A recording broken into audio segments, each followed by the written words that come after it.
Em biết không? Thế mình là chú rồi. Cái này có ăn được không đấy? Có, ăn được. Để lên trên mương mà. Thì mà lên trên này có ăn được không?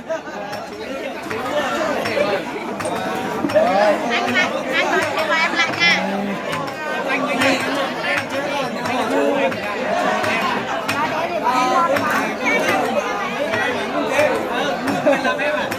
Đây là thím luôn.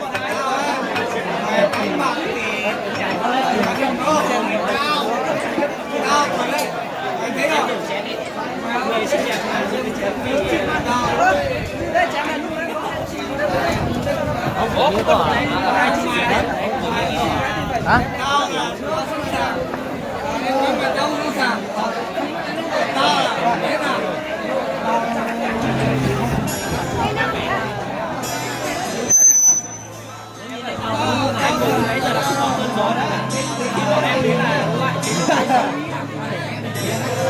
Nó đã ùa đến đúng không? Anh cứ nhầm em Ai cũng nói thế. hôm trước anh nhìn thấy Facebook hay em ấy, anh cứ tưởng là đây vẫn là một người ấy, nó là hỏi hồ, cứ bảo là thằng Năng là một người khác, đang bảo là hai người, tức là ở trong hồ ấy, bảo là hai người. Ai cứ hỏi chẳng có thành tích gì với lại chơi thân không ba người.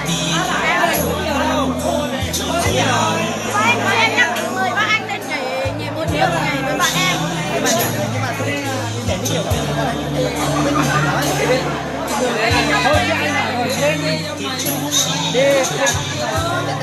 Thôi, khó nó đến rồi nó lạnh rồi mình làm cái xe nó.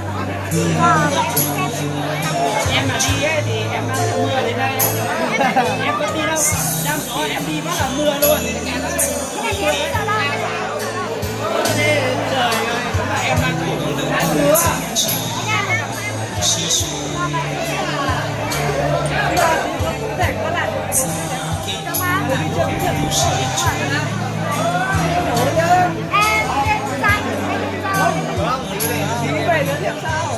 Không, anh định giới thiệu đây muốn 3 trận đi, muốn 2 ông nào luôn. Anh con người mà anh nào thích trường luôn này là.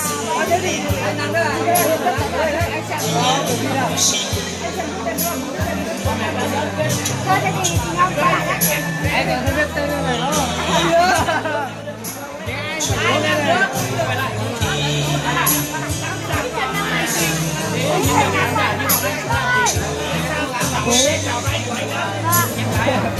Những người khán giả như bọn anh sẽ làm gì?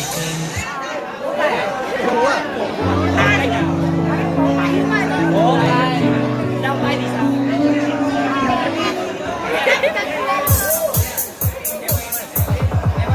Đi về khai báo trước đi. Em đi về khai. Em đi về trước. Em đi về khai quần áo. Việc tu năng luôn.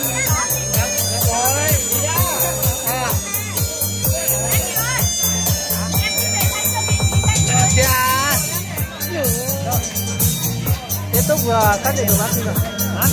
Vừa xác nhận được mã pin tiếp tục. Không xác nhận được qua kia nhưng mà họ yêu cầu sân cho anh người thế nào. Lên cho tôi tỉnh nào thế ơi. Để phép tỉnh ơi. Chỗ bên thì nhiều tôi chỉ biểu diễn đâu đây là chạy thế này tôi mua nào thì sẽ đâu.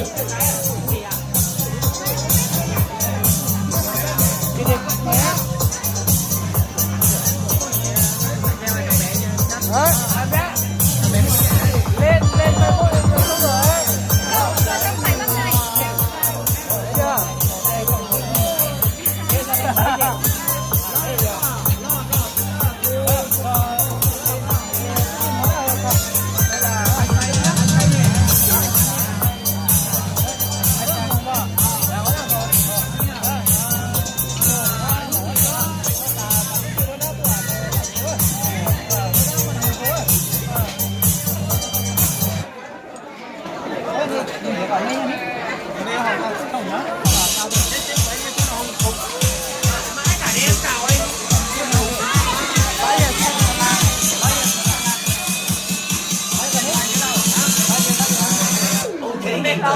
Em